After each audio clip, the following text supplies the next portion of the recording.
Good afternoon, and thank you for joining me. I'm Carissa Kranz, and this is The Laws That Matter. Today, we have a very interesting schedule and a jam-packed panel. I think it's going to be a good show. So what are we going to talk about today? Basically, be the change you wish to see in the world. That's, well, there we go. Hang on a second. There. Be the change we wish to see in the world. And Gandhi, who's a lawyer himself, spoke about nonviolent resistance. And sometimes we're here to work with the law, like lawyering. I drafted a legal petition for rulemaking about 2 weeks ago to try to shut down the wet markets in New York. And other times we work within the law to try to affect change and inspire change through other types of activism.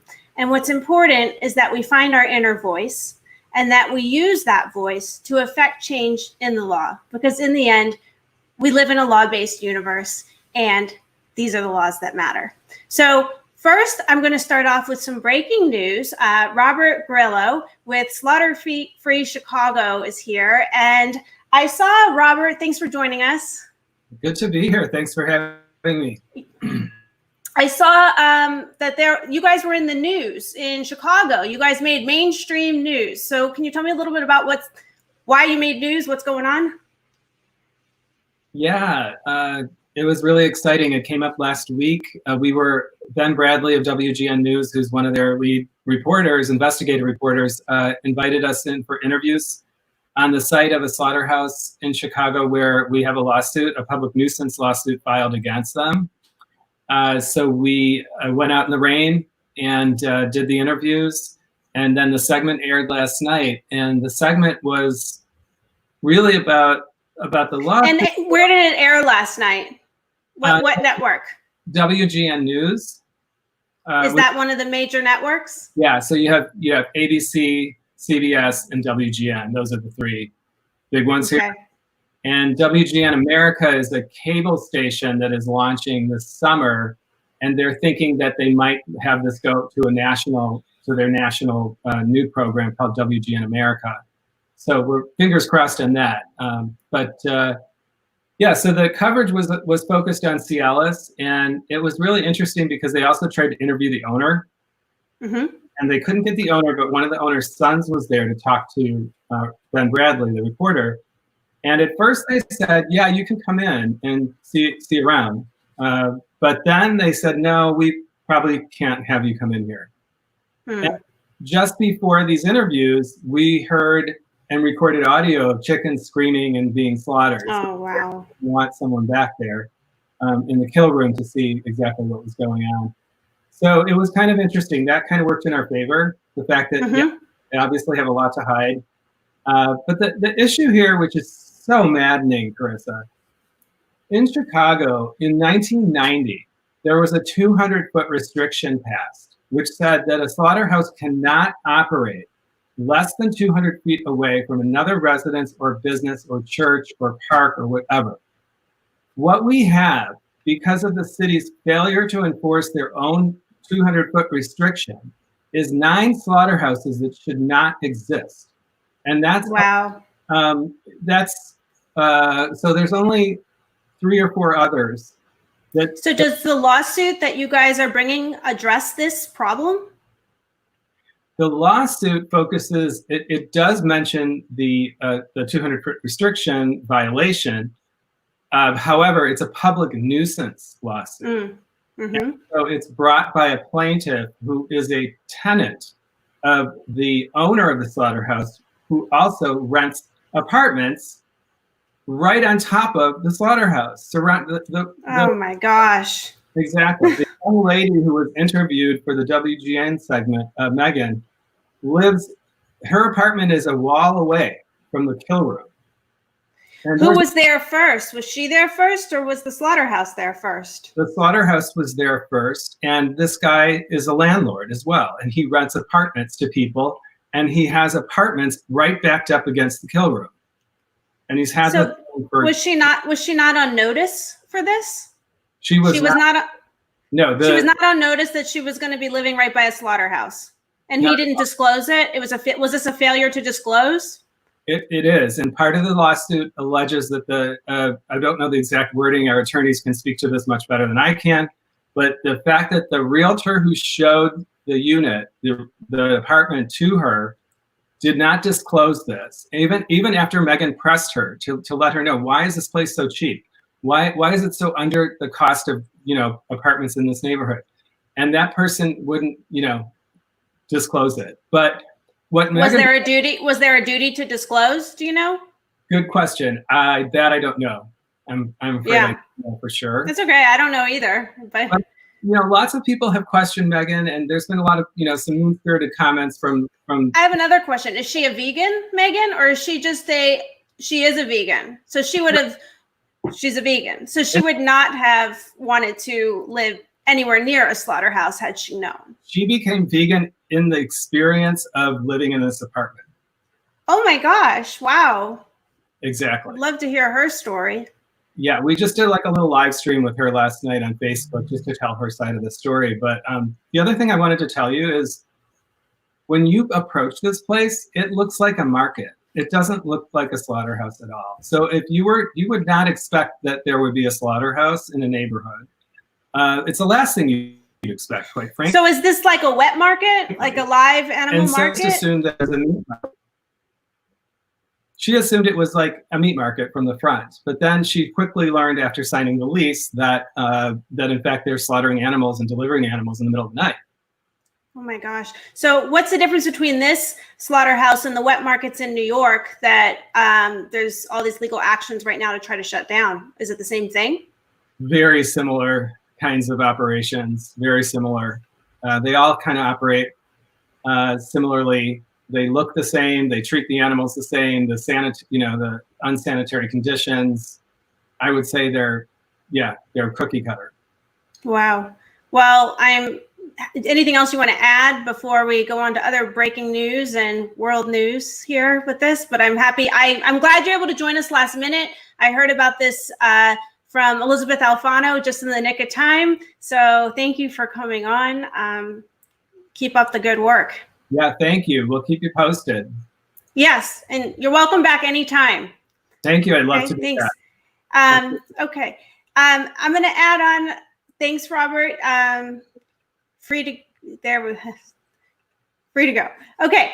I'm going to bring on Courtney from VegWorld magazine, editor-in-chief. Hi, Courtney.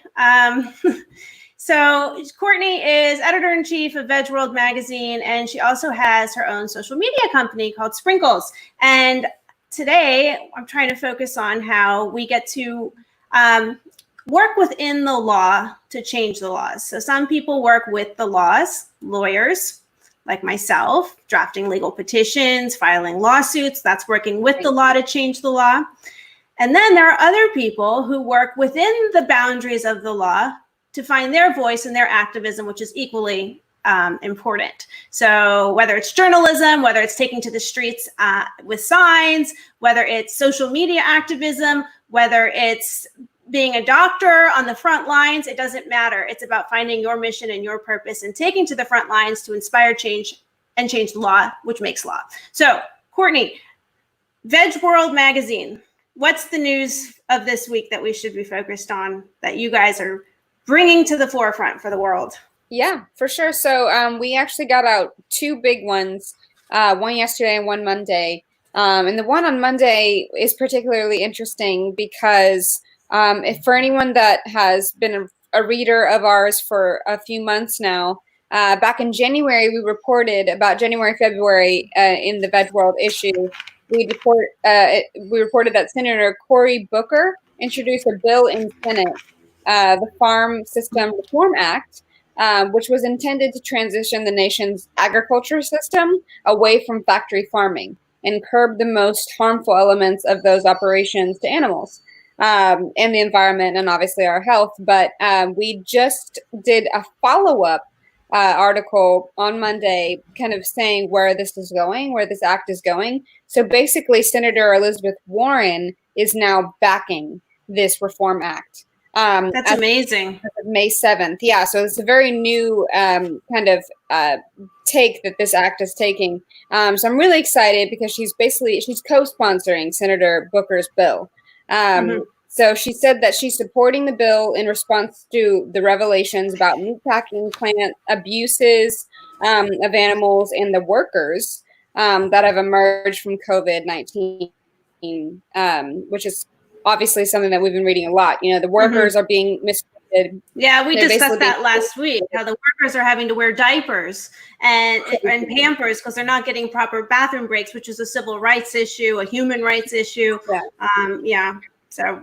And then obviously, as you dive in deeper, you see that the animals have always been mistreated. So now it's just like a big, huge problem. Everyone in those factory farms are being mistreated. And so it's really fascinating to see that this bill is now getting more attention. It got a lot of attention when it first came to light back in December, and now it's just being brought up again, which is great. It needs to be.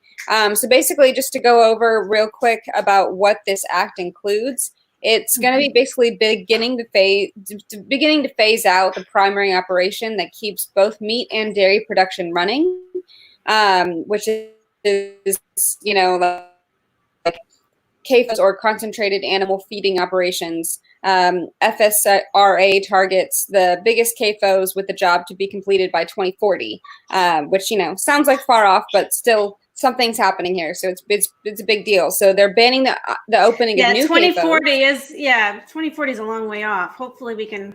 It's a good start though. I'm glad this is making mainstream media. Oh, for sure. And so it's definitely. I don't think we can wait till 2040 though. I don't think our environment will let us. I think that what's going on with COVID right now is an intervention by Mother Nature. And if we don't wake up, we can't wait for the laws to change, unfortunately. Oh, yeah. That's why putting that out there. And they're basically like, all right, people are probably going to push this even more because it's becoming more apparent that meat is not the way to go for any of that. And actually, I noticed when I read the article in response to Tyson's comment that the food system is broken or breaking, I liked what Cory Booker said. He said, our food system was not broken by the pandemic. It was not broken by independent family farmers. It was broken by large multinational corporations like Tyson, Smithfield, and JBS that, because of their buying power and size, have undue influence over the marketplace and over public policy. So I love that a senator in Congress is making mainstream news with a voice. And this goes to like what we're talking about today. It's about finding a voice, using your voice within the law, or working with the law to change the laws. So what Cory Booker and Elizabeth Warren are doing, they're trying to work with the laws to change the laws. What you're doing by reporting on it is you're trying to get the message out there, which inspires change and creates a movement. And all of these things are really important. Yep. On a happier note, I saw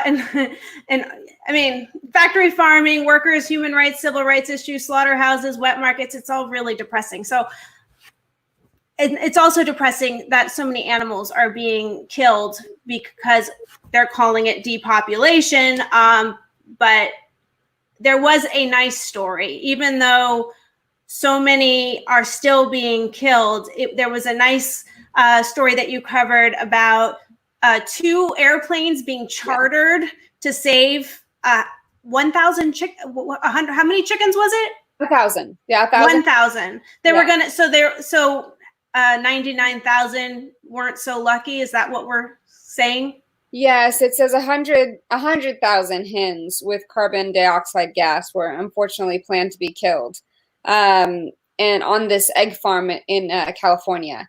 But Animal Place, which is the oldest and largest sanctuary for farmed animals, or California's oldest and largest, were rescued, 1,000 of them. So that's all they were able to do, unfortunately. But, it's still something. It's amazing. They were basically able to take these chickens out of harm's way, put them on a private plane. 2 private planes. Yeah, paid by a generous donor.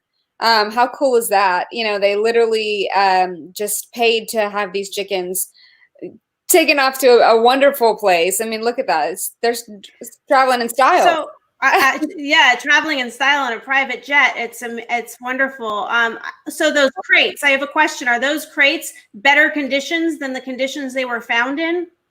The crates that they're being rescued in to go on the jet? Because the crates that they were previously in were battery cage system crates. So yeah, they were basically you know, I guess being harmed inside the crates. These are I think, yeah, they're still tight quarters, but they're definitely better than what they were going to be, the situation they were going to be put in, but also better than the setup that they had at this terrible egg factory farm. So I think they just took them off to be, sent to animal place and treated better. But yeah, I agree that it's still kind of tight quarters on the plane. But, I think that was just a transportation. Yeah, and they might be able to stand up and move their legs in that. I don't think you can really tell from the pictures. I think it's awesome that they chartered 2 planes. They had private jets to rescue 1,000 chickens from being murdered because of. Interested, they do have videos of the whole thing on their website, and I put that in the article as well. For more information, go to their website. And learn about the truth about chicken farming, and also just see the videos of how they did this whole thing last Saturday when this happened. Okay, and just to transition, you also, in addition to journalism, you also have a social media company, right? Yes. Okay. Yes.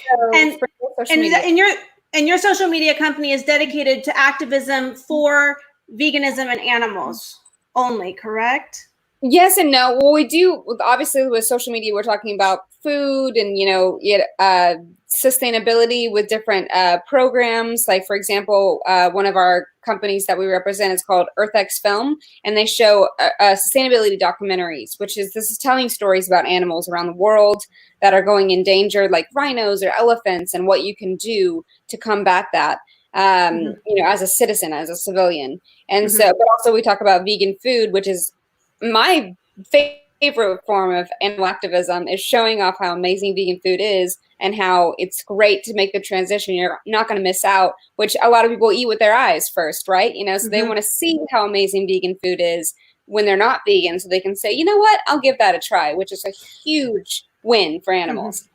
Yeah, well, and that goes same thing to having a voice, like we're talking about today, right? Whether it's through journalism to affect change in the law, or through social media, or launching a product that's vegan to change the demand, that is still affecting change in the law, because you are living and being the change you wish to see in the world. And the same thing goes with purchasing products, because every dollar we spend is a voice for the kind of world we want to live in. And how we spend our money affects the law and the bottom line too. Yes. So, all right, I'm going to bring on another social media influencer, John Oberg. I think we have a noise issue here. John, I think you should fix your sound and then try to bring you back. I'll start. Is it better? No. Yeah. We're going to, John Camp. Ready? Here we go. Hi, John. Hi, how are you doing? Nice to meet you. Nice to meet you. And I'm guessing I do not have a noise issue. No, you sound good. Great. So tell us a little bit about your story and how you're affecting change for the animals and for the movement to make this world a better place. Great. So I work for a group called the Humane League. I'm Senior Officer of Community Engagement at the Humane League. We are an international nonprofit that works to improve the well-being of farm animals and to end the abuse of animals raised for food. I've been involved in full-time animal advocacy for the last 20 or so years. I started about 15 years ago working for Vegan Outreach, and I spent about 10 years on the road leafleting at college campuses, driving throughout North America, leafleting at over 500 college campuses throughout about 10 years. And then about 4 years ago, I joined the Humane League, and I've had a variety of different, I've done a variety of different work at the Humane League. But my main focus right now is communicating our message to the general public through presentations, and then also some donor relations. And at the Humane League, our main focus is on creating institutional change. So it means getting the largest companies on earth to ban some of the cruelest confinement practices. So our main focus over the last couple of years has been on chickens, namely getting companies to ban the battery cage, and then also recently focusing on chickens raised and killed for meat and getting companies to ban some of the cruelest practices for those farm animals. And what do you feel is the most effective tool with your activism? Is it, what is it? Like some people, social media, journalism, what's your go-to tool? Yeah, I'm a big fan of institutional change. So I think it's really important to change hearts and minds, but I think it's just as important to change the heart and mind of decision makers, of policy makers.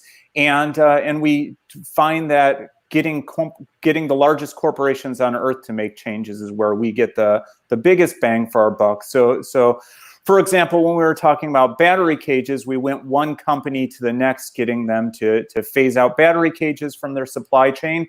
And when we're talking about companies like Burger King or McDonald's or Subway, we're talking about millions and millions and millions of animals being impacted with a single, signing of a policy. So that's what we do, is we focus on what can we actually accomplish in the here and now, and then we work to get these companies to ban some of the cruelest practices. And how long have you been doing this? So I've been involved in farm animal advocacy for 20 years, and the Humane League has been involved in corporate campaigns for a little over 10 years now. And we started focusing about 8-ish, 9-ish years ago on the battery cage. For anyone tuning in who don't know what a battery cage is, it's this confining cage, a wire mesh cage that holds multiple birds. Each bird inside it, these are egg-laying hens. Each egg-laying hen has the total living space of the size of an iPad to live her entire life. That means she can't spread her wings, she can't move around, she can't perch, she can't dust bathe, etc.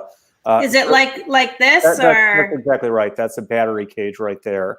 And so this is a practice that a lot of society finds repugnant. And so companies are vulnerable when we start going public that they're using these archaic practices.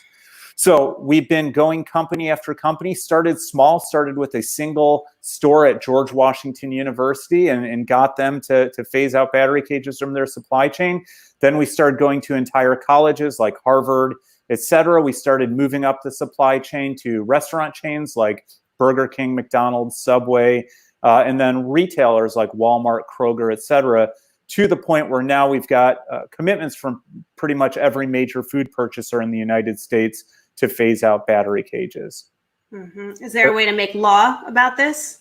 Yeah, that's a great question. So we've capitalized on the success of these corporate campaigns and started taking it on a statewide level. So for example, in 2018 in California, there was Proposition 12, where voters went out to vote on this ballot initiative that banned battery cages for egg-laying hens, it banned gestation crates for pregnant pigs, and it banned veal crates for veal calves. And not only did it ban those three products, but it also banned the sale of any product that come from those practices. So it means that, say you're a farmer in Indiana and you now want to do business with California, the 5th largest economy in the world, that time's up for using those cruel practices. So yeah. And then since California, there have been other states that have enacted this policy, such as it relates to egg-laying hens, such as Oregon, Washington, Michigan, and that's without even a ballot initiative. We're just capitalizing on the momentum of Proposition 12 and then getting more states to follow suit with that. So, yeah, but that's a common thing for something to become a law or a precedent in one state, and then it follows to the next state, and then the next state, and then litigation will happen, and then suddenly it travels up to the federal level, and then there's the law of the land. So sometimes you really have to go state by state by state. As frustrating as it is to go door by door, because it can't happen fast enough to start changing the laws on this. No, that's the only way we do it, is incremental change, is asking what we can actually accomplish now, getting that victory, and then, as you're saying, building off of that. And we've seen that with other social movements like marriage equality, marijuana reform, exactly, with marriage equality, because it's a 10th Amendment it's a 10th Amendment states' rights. So Yeah. it's legally protected under the 10th Amendment to make that a states' rights issue, unless the federal government gets involved and says it's unconstitutional, and then there will be a ruling. So that's also important. So for people to understand who might be watching or who watch the show, if you ever feel like your rights are being infringed upon and there's no law made about it, and it's a long shot to make a law about it, the reality is you have to have the courage to bring in the lawsuit to try to make the law so there is a precedent. And if it doesn't go in your favor, then you can appeal it, and then you can have another precedent, and then that gives another state and another person courage to do the same. And when there's competing precedents, that's when it travels up, and that's how laws get changed and made. Yeah, progress begets progress. And so we just ask what we can accomplish now, and others will follow that. Right. So, okay. Well, thank you. Keep doing all your hard work. I want you to stay with us, though. Sounds good. I'm going to see if John has fixed his sound and bring him up. John, hey, how do I sound? Much better. Before it was like a zzz. Okay. So I bring my AirPods. It's Apple trying to sabotage me. Oh, is that what it was? So John Oberg, social media influencer, animal activist, has quite the following. John, what's your story? What made you go vegan and take on this cause? Yeah, what made me go vegan was understanding, as an animal lover, somebody who considered myself a compassionate person and, working to help animals every chance I could. What really helped me make the connection was learning how farm animals are raised and treated as well. For a long time, similar to my friend John Camp, who was just interviewed, I thought that animals lived a good life with one bad day at the end of their life. And what I found out through actually watching a film called Earthlings was that farm animals live horrible lives from birth to death, and they don't just have one bad day; they have lives of misery. And so I went vegetarian on principle. How long ago? If I loved animals, I shouldn't be eating animals. And then once I learned about how farm animals are actually treated, how the confinement, the mutilation, about painkillers, and all the horrible things that happen to farm animals, I went vegan and became an activist. And how long ago was that? That was just over 10 years ago. Oh, okay. And how long have you been an activist using social media as your medium to try to affect change in the law and inspire change with the laws? Yeah, so I got involved with social media activism about 7 years ago, and John Camp actually was my boss at the time. I'd bring him back, but I think he fell off. Okay. Well, he and I used to work together at Vegan Outreach, and the opportunity presented itself. Here, John's back. Okay, so cool. You guys work together at Vegan Outreach. Let's catch him up. Yeah. So John Camp and I used to. So John Camp was my mentor for a long time, and I still consider my mentor in many ways. And what John did was he was my supervisor at Vegan Outreach, and that was when I was traveling around North America, basically living out of my car, handing out leaflets at college campuses, which is something John did very prolifically. John Camp is over 1 million, right? Over 1 million leaflets were handed out. John, pretty impressive. Reached over 1 million people. It's truly an amazing feat that is very rarely ever going to happen again. I have a question. So I'm horrible at social media, number one. I need to get better, but I'm curious, and I would love tips on how to get better, but we'll get to that. I'm curious as to what people respond to through social media. Do they respond to the stories that make you feel good and the videos that are happy? Or do you feel that they respond to the horrific slaughterhouse scenes, the animal abuse? What is in your opinion, the most effective way to inspire change and get your message across effectively? Because the reality is, whether you're covering a slaughterhouse on social media or an adorable pig and a cat cleaning each other, the end goal is the same: to try to inspire people to see that they are a part of us, that we are connected, and that we either need to, one, stop eating them because, look, they have feelings, or two, we need to stop eating them because we're brutally abusing them. So what's the most effective way through social media, in your opinion? Absolutely. So in my 6 or 7 years of focusing almost exclusively on social media as a means to help animals, I have found that people respond to a variety of messages as long as you're providing these messages in a balanced way. So I find that sometimes people will respond really well to the hard-hitting undercover footage from slaughterhouses and factory farms around the world. And then sometimes people really like to see those cute images and cute experiences that really make us look at animals differently. And so I really try to provide a balance to my followers that. So what gets more engagement for you? Like the cute ones or the ones that like PETA would post that it's so hard to look at? What gets more engagement? I would say it's probably split. I would say really that maybe half of my most successful posts are really cute content, half are as far as images and videos of animals, and then half is some of the shocking treatment. And the nice thing that the animal protection movement has going for us, and this is kind of a morbid way of looking at it almost, but what farm animals experience on a day-to-day basis is so horrible. Simultaneously, while the vast majority of consumers are so unaware that this provides an amazing opportunity for us as activists to instill a lot of change and shock and outrage, because people don't want to support cruelty.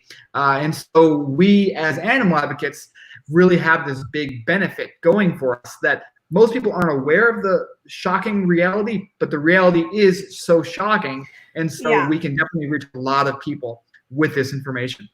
Yeah, I mean, social media, you definitely can reach a lot of people. How many people do you think you've converted through social media?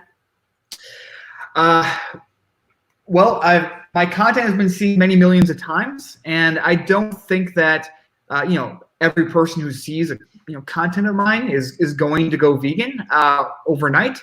I don't think that's how change is. I think it's a lot less. It's a process. It's a process. Yeah, it's a slow process, and it happens over a long period of time. But I would say that if I had to take a wild guess, I would say probably tens of thousands of people have at least greatly reduced their animal consumption as a result of seeing the content. But I think as activists, what we need to remember is the impact that we're making isn't just from the people who go vegan overnight. The impact that we're making is often the little bits that we're breaking down the walls that people have up to prevent themselves from really accepting the truth and understanding the truth. And so, for me, it wasn't just one video that made me go vegan. It was the final straw. But there were numerous things. And that was Earthlings, right? That led to me finally making that decision. And I think that we're using social media activism, street activism, whatever you're doing, it's the little things that you're kind of like educating people, here and there, and then eventually that will all come together and really inspire someone to really make a big change in their life that's going to benefit animals. And what are you doing to get beyond the vegan audience? How are you getting to mainstream people? Are you just trusting it to show up in their news feed, or how do you do that? Great question, Carissa, because I think the most important thing that we need to remember as activists is that the people that we need to reach the most are non-vegans, because those are the people who are actively making decisions that hurt animals on a day-to-day basis. Whether they want to be hurting animals or not, they are hurting animals through their choices. And so those are the people that we need to reach. And for me, I really try to craft my message in a way that appeals enough to vegans for vegans to I think we lost him on sound. Okay, well, maybe he'll come back. I'll take him down. So do you want to piggyback on that, John, about, comments? He said you were his mentor. He seems to be making waves in the world through social media. He's changing the law that way. That's his voice. That's his means to bring change. And I'm sure many lawyers could see what he puts on social media and get creative ideas as well. So it really is a team effort to all work together to hit it at all angles. And I want to say something that's important, because I do think he brought up a good point about how it's his social media half and half speaks to equally to both sides. And I think that's interesting because he's back, by the way. Oh, okay. All right. Yes, let's bring him back. I think that that's interesting that it would be equal, because I think that there is a place in this world for the posts that are you don't want to look at, and then there's a place in this world for the cute posts. But the reality is you don't really choose what you see on your news stream. Like, I log into social media and there are things I don't want to see, the cruel things. I've been vegan from birth. I've been vegan my whole life. That stuff really upsets me. And I just don't want to see it because it's so upsetting. I like the cute stuff, but sometimes I log in because I have all these friends in my network who are animal activists and part of the movement. And I can't help but see what's showing up on my news feed. So I think that it's important to hit it from all angles because, like, as you said, John, you're getting equal engagement on both cute posts and not cute posts, like horrifically abusive posts. Would you say it's the same audience commenting equally, or are you getting to different eyeballs and talking to different hearts? So what I was trying to say before is that, I make a really big effort to appeal to vegans enough so that they're willing to and feel compelled to share the content, yet also non-vegans, I'm working to not alienate them. So I'm trying to strike the right balance with how I'm communicating the message. And so I think that this is something that the vegan movement can certainly improve upon, is our communication and our ability to understand that it's important to reach non-vegans, but important to reach them in a way that they are going to welcome that, rather than feel judged or shamed, because most people don't respond well to being overly criticized. I think that people respond well to kind education rather than someone pointing a finger at them and yelling at them and saying that they're a bad person. So I think that for that reason, it's very important for us to really go out of our way to put ourselves in the shoes of our audience. So here we go. We have a question from one of our watchers and our listeners, and I want to give you the chance to answer it. So Brian Erdley has been a vegan activist for 5 months now. So he's a newbie. Congratulations. Yay. Another one in the movement. Do you have any tips for a new vegan activist? For example, I share as much information as I can on Facebook and Facebook groups, but I feel limited to only the web. So what would you recommend to Brian? For me? Yes. Yeah, what I would recommend both for of you. Brian, I want both of you to answer, but you go first. Sure. Yeah, I think that John will have a lot of great information to add as well. So for me, what I think that every activist or new activist should do is experiment with different kinds of activism and find what speaks most to them. Find where their skills and interests really overlap with the needs of the animal protection movement. And then, of course, during this whole process, you really have to ask yourself as well, is this work that I'm doing effective for animals? Because all that matters at the end of every day is whether or not it is actually helping animals. And it's more than just what makes us feel good, what's good for our ego. The only thing that matters is, does it protect animals? Does it help prevent animal cruelty? And if it does, then roll with it. And really, try. So definitely try a variety of messages and activities and see what works for you.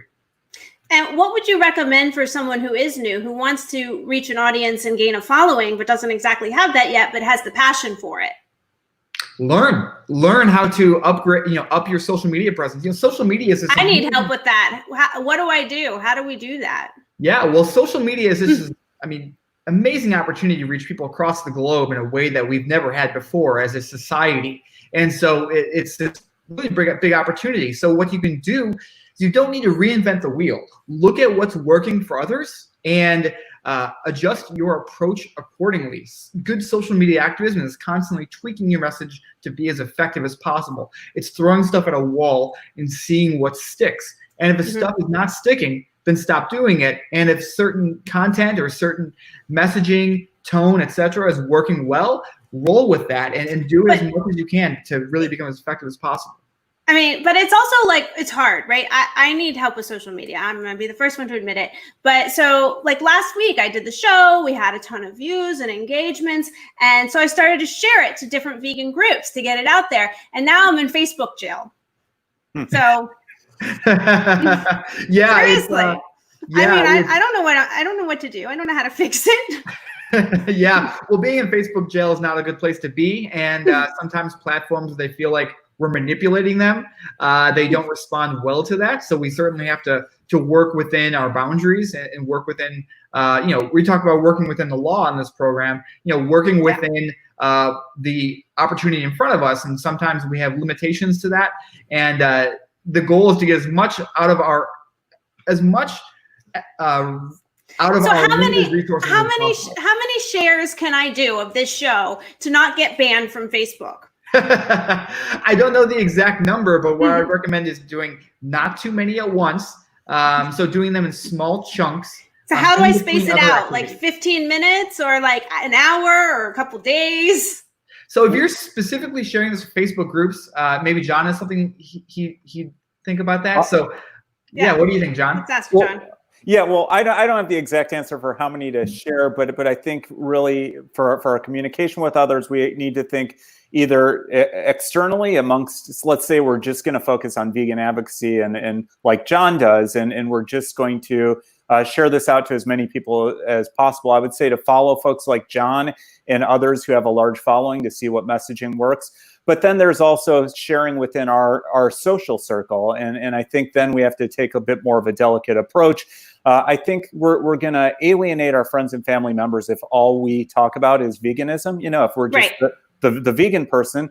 So I think it's good to have interests outside of animal advocacy to share. For me, I'm into music. I'll share some stuff on music. I'll share some stuff on animal advocacy so that people see us as well-balanced, reasonable people that they feel comfortable talking with and not, like a zealot. Mm-hmm. Right. Okay. Well, there's just so much to talk about. We're running out of time is the problem. Any final thoughts before I move on to the next way to change the laws and work within the laws with another platform? John, yeah. I'll say if you'd like to get involved with the Humane League, go to thehumaneleague.org and get involved.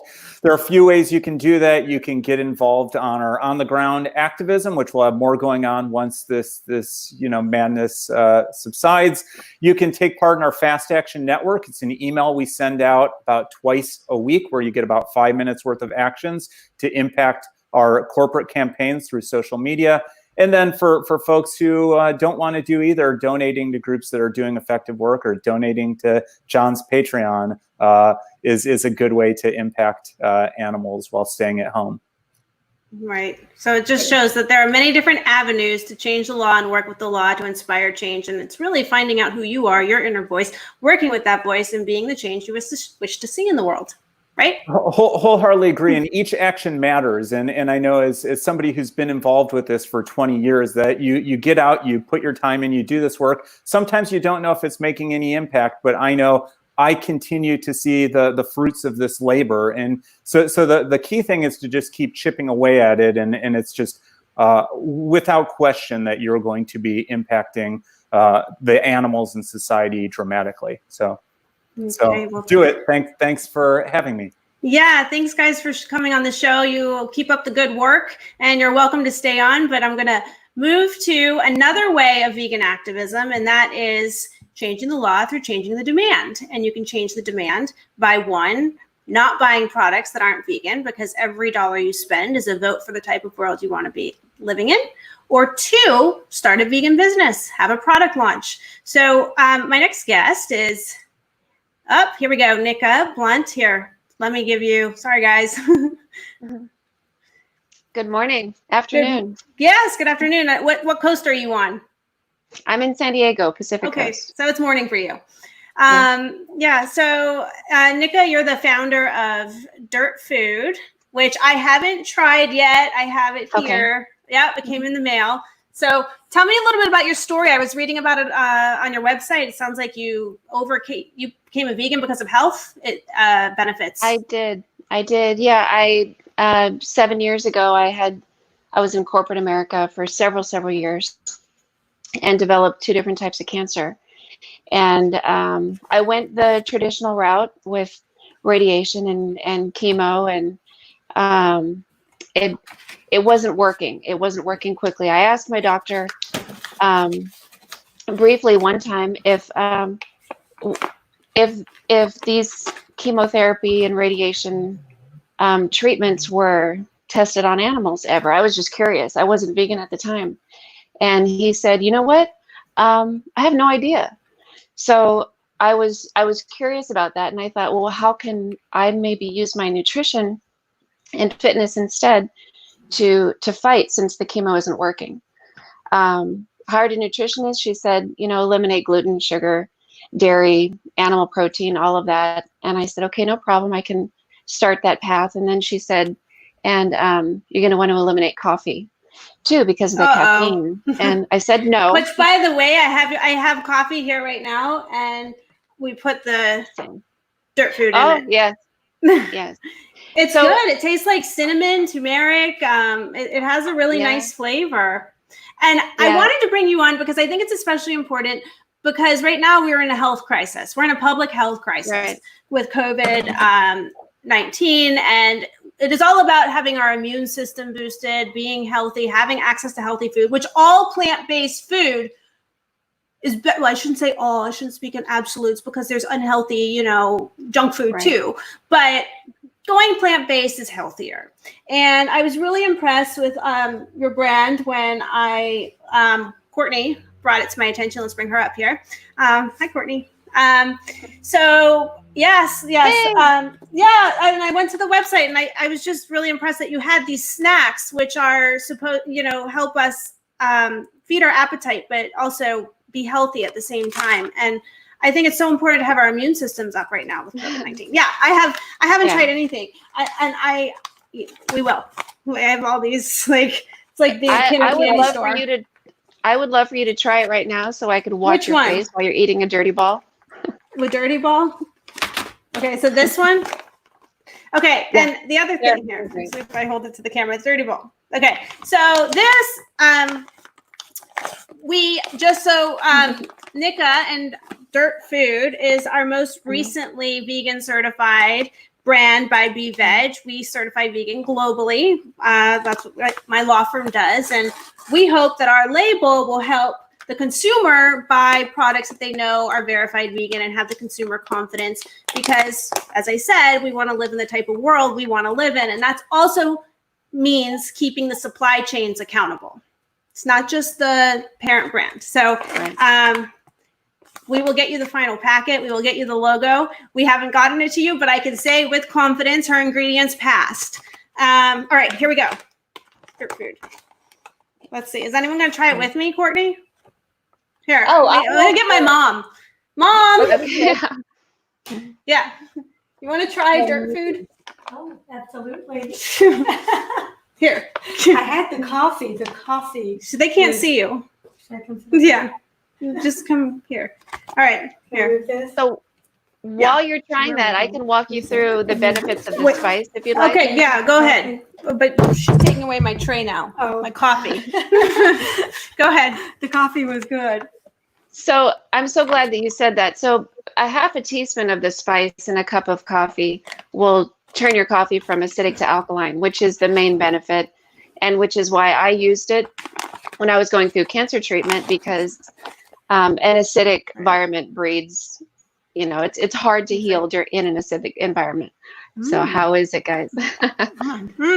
It's really good. It's covered in like a salty, sweet, dirty coconut sugar. Oh my gosh, this is delicious. So how long have you been cancer free? 5 years now. 5 years. I was corporate America for a very long time, and I left the corporate world when I found out that I had 2 different types of cancer, and then I figured I needed to figure out how to heal on my own. I wasn't a fan of the medical system at the time because it wasn't working. So when I learned, my mom, my daughter, our medical really system's broken. Tyson's busy saying our food system's broken. Our food system's not broken. I think Cory Booker nailed it in his quote at the beginning of the show. It's not broken. Factory farming is what broke it. We need foods like this to fix it. Yeah, I mean, like Hippocrates said, food is medicine, medicine is food. I mean, we just need to, We just need to get back to our roots, and our roots come from the dirt, and that was the foundation of the company. So I mean, it's loaded with anti-inflammatories, antioxidants, and alkaline rich. So what should we try next? The granola will probably be the second best thing you've ever had in your mouth. So I would like you to try that. The superfood granola? Yeah, yeah.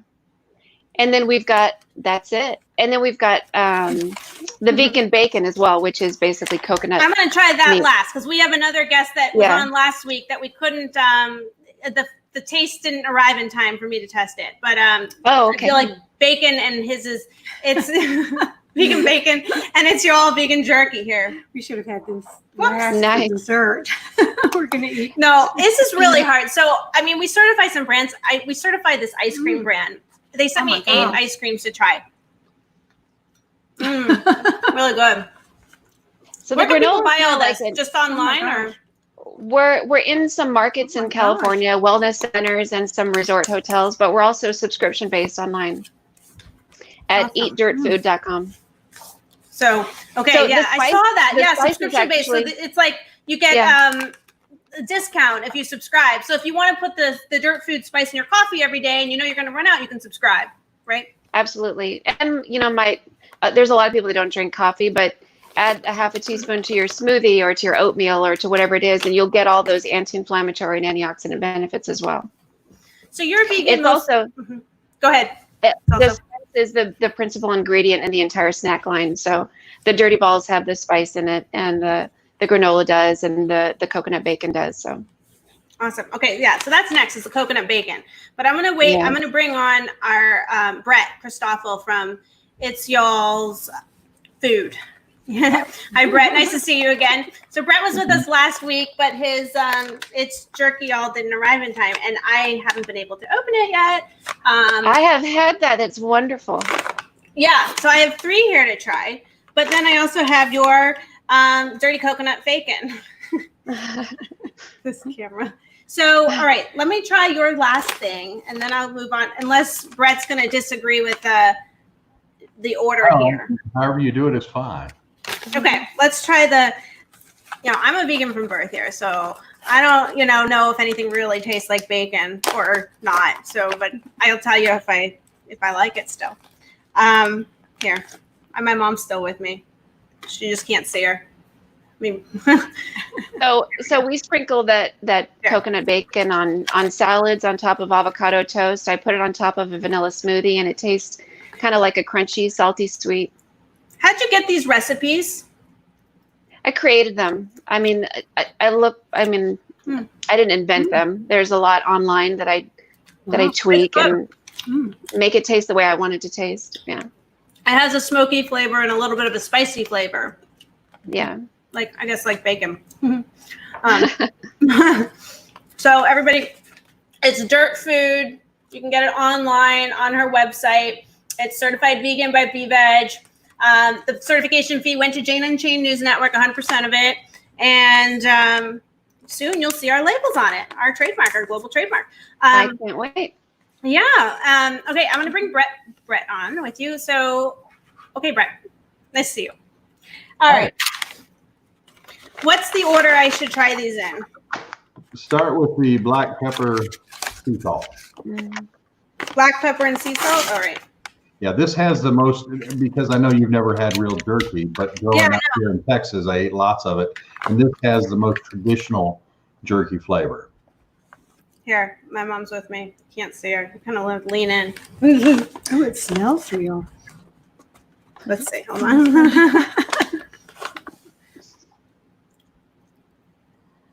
It's so fun watching you guys eat this. Courtney, do you have it with you too? Do you have the jerky? Here. Yes, I have them all here. You're going to try it with us? I mean, I have had this my whole... This one's really good. Wow. But yes, no, the teriyaki one is kind of the sweetest one if you want a sweeter option right now. But my favorite's the black pepper. For sure. And then this one's good. Right. I guess I need direction on what I'm... This is delicious. Yes. Thank you. So, And both Brett and Nikka came up with their own recipes and tweaked it, and somehow got into distribution. I'm sure a lot of vegan entrepreneurs would love to talk to you guys as well. I mean, you're changing the world through product launch and changing the law through that way, because one, we have a vegan legal label law, and then with the certification, and then also with you changing the demand, companies like JBS, who just launched a vegan plant-based line, just certified vegan with us at BVeg. And while they're a meat company, the reality is they're going to have immediate national distribution, which is going to affect the demand, which means that it's more accessible for people. And then if the demand changes, the laws change, because it comes down to the bottom dollar, your money, right? So if the meat companies can share in the wins, there'll be less demand. And if we go out and buy these vegan substitutes, which are really good, you'll realize that veganism is not a sacrifice. And you'll also realize that if you watch New Day, New Chef on Amazon Prime, which I co-hosted with Jane Velez Mitchell on the 3rd episode, and we're going into season 2 soon, and some really great recipes from celebrity chefs to show that plant-based is not a sacrifice at all. I know a lot of people want to go plant-based. I say this because I've gotten a lot of Facebook messages of people who really want to be there, and then they fall off the bandwagon and they get upset with themselves. So I think there's like this in-between group, and it's not that they're against going vegan or plant-based. It's that it's not accessible. They don't really know how. So these kind of products that appeal to the taste buds of people that are used to meat, and actually it's really good anyway, but are great to bring to the market. So what do I try next? Okay, that's the prickly pear teriyaki. That's the one I recommend next. And the prickly pear is actually the state plant of Texas. And if you look up prickly pear, we actually use real prickly pear juice to make the marinade. And if you look at it, it has a lot of wonderful properties. We make no claims, but the flavor is very well received. So that's our sweeter one. It works real well in spring rolls or salads or whatever else. Wow. And what's the protein you're using? Soy or? Non-GMO whole soybeans, not isolates. Really good. And what made you go vegan, Brett? I know Nikka was health. Were you animals health? No, it was an awareness. I watched and recommended people go, well, how do I eat more vegetables? And like, watch Earthlings. So I watched Earthlings, and from that point forward, I couldn't stop. Even though I kept eating meat, I couldn't stop thinking about the life and the death of each animal. And then finally one day it hit me. I love all animals. I'm not eating them. So I stopped. So you're the second person on today's show that said Earthlings made them go vegan. Yeah, I couldn't even finish watching it. I'm a lot more sensitive than I ever thought I was. And so while I appreciate everyone who does the vigils and different things, I know for me, I'd be curled up in a ball crying or me too. To a human. So my thing is, let me do what I do over here within the food space, and y'all do what you do, and then you do, and everyone does their part. And that's the whole point of the show today. Yeah. It's everyone needs to do their part, find their voice, what works for them. I'm too sensitive. I be in a ball as well. I mean, it's important. We have a responsibility to probably experience it once in our lives. But if you're not participating in it, you just find what works for you to make a difference. You know, what is your passion? If it's writing for VegWorld magazine and being editor-in-chief, if it's launching a vegan product, if it's writing a legal petition for rulemaking to shut down slaughterhouses with the law, or if it's social media activism. It's about finding your voice and using your voice to affect change within the law and bring awareness, because that's how we change the laws. Yeah, and the neat thing is no matter what the reason that brings you here, that's prickly pear chipotle. Again, with prickly pear, we use a Morita chipotle, which they smoke longer, so it gives it a really rich flavor. You'll taste the heat a little bit on the back end. But no matter why people come to veganism, whether it's for health, or because the animals or because of the planet, everything wins. So it's really nice. It's a win-win, exactly, for everybody. Yeah. It's a triple win. All right, let's see here. And so these are pears. Prickly pear is a cactus, and the fruit on top. Wow. Wow. I think this one's my favorite. Mm-hmm. Fantastic. I And like so- spicy food though. So this so is, good. if you like spicy food, this is for someone that likes spicy food. Absolutely. I'll make sure you find some more of it in your mail. See, that's the good part about certifying delicious products vegan. I have if anyone's enjoying the taste testing that they can't taste and they can't smell and they're just watching, sorry. But we have another taste testing today at 2:30 Eastern Standard Time, 11:30 a.m. Pacific Standard Time of an ice cream company that we certified vegan by Veg. And it's a dairy company that has now recently launched 8 plant-based lines of ice cream flavors in Whole Foods. So the ice cream came in the mail like a week ago. I kind of broke into it. It's really hard to wait for the opportunity. I waited with the jerky, but I'm not going to lie to you. I'm at my mom's house right now because there's construction going on at mine and I couldn't do this. And she had to keep the jerky away from me in the mail so I wouldn't open it or eat it ahead of time. Because that's now been here like a week too. No. Well, you showed restraint. Congratulations. But not with the ice cream. I failed. I dug into that. But the good news is we have 8 flavors and we have 4 different test tasters. So we're gonna have Jane, Velez Mitchell on, Paige, her booker, and who's animal activist. And anyway, we're gonna have a group of us. So I don't have to show off all 8 flavors. We get to break it up. So I can kind of pretend I didn't, dive in. So anyway, okay. Well, thanks guys. I think we're close. Yes, we're out of time.